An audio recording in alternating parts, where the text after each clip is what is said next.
Good morning everyone and welcome to Little Ray's Nature Center. My name is Lee and I'm the zoo director here. I just took this position on around a year ago, and I've known Little Ray's for the last 12 years since I came to Canada.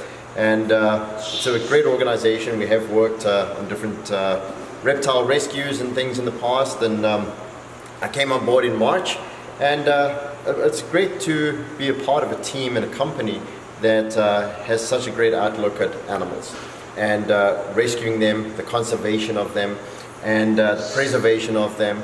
So that's what we do here. We at Little Ray's Nature Center, about 80% of the animals we have are rescued, which is a broad term. Rescued isn't just animals that have been physically abused or beaten or ill-treated. It comes from a broad scale, from anything where people have maybe left the country and had their pet animal and no longer can look after it, and they've now done the responsible thing and found a suitable place for that animal to go to, and that's where we get these animals from. Other people have had them, some people may go out and want to release them into the wild, which is definitely not a responsible thing to do, but we have done rescues like that.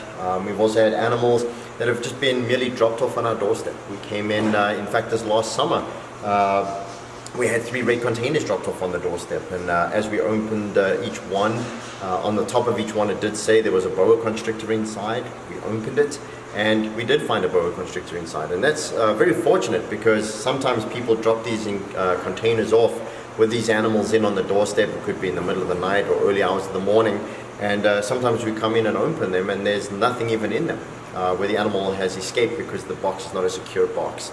So Little Ray's does a great job at helping and saving these animals. We don't just take them all in, we also find suitable homes for them by placing. We've done a massive relocation of about 25 crocodilians that were sent down to the United States. So we definitely find a place for them to go to for their forever homes, not just to take everything in and keep it here.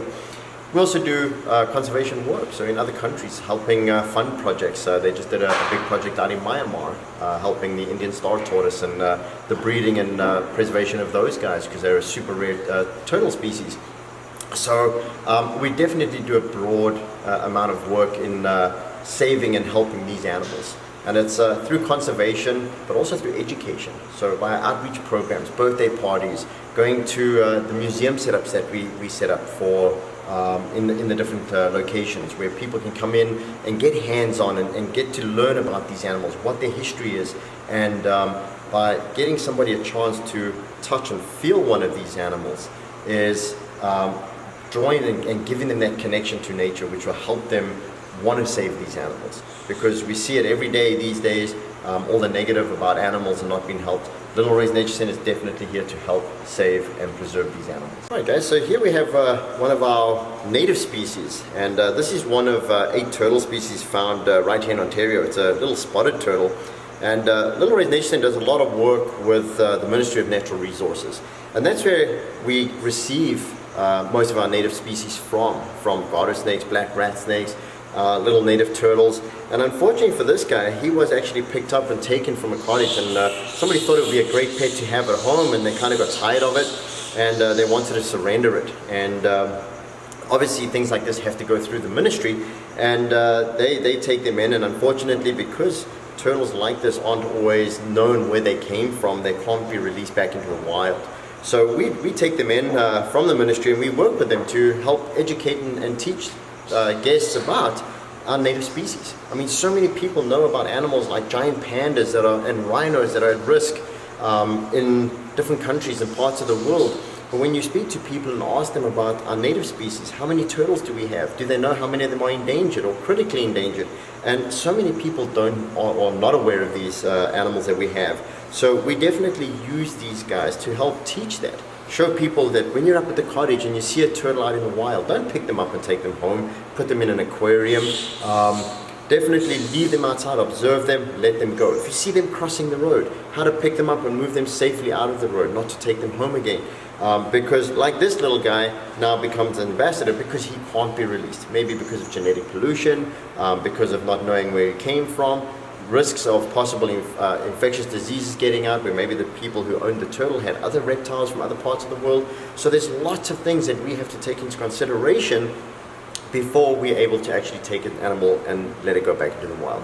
So spotted turtles like this are definitely an interesting little guy to have around, good to learn about and good for us to use to teach people what they should and shouldn't do when they find one of these little guys. Alright, so here we have one of the 3 boa constrictors that were dropped off on our doorstep in the summer. We came in early morning, we found these 3 red containers, and on the very top it said boa constrictor, female, 3 feet long.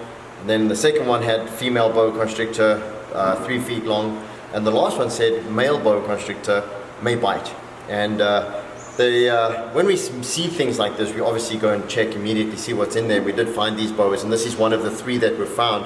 Not only is this something that is responsible for somebody to do, drop them off at a facility like us instead of letting them go, we would rather people come in with them, because sometimes these animals do end up escaping and getting out of the box and disappearing before we even actually find them. But when we take these animals in, and now the process starts. These animals have to go through a 30-day quarantine procedure where we have now separate them from the rest of the collection. They have to get vet checks. We do fetal samples.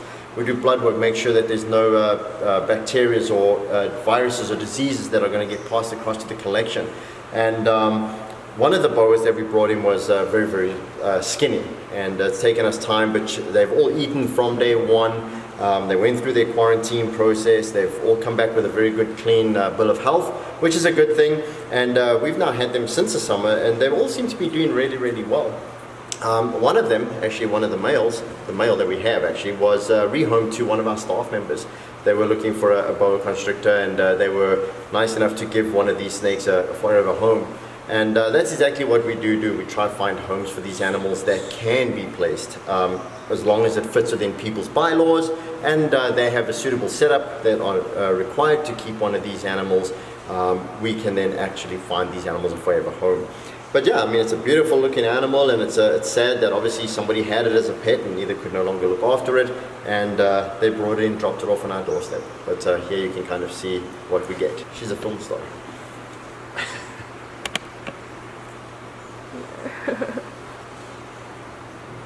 Alright, thanks for watching everybody, and definitely come back and watch us again and see some other exciting animals that may have come in, or come and learn about the zoo. Come see what we have later on in future videos, but definitely stay tuned for our next one.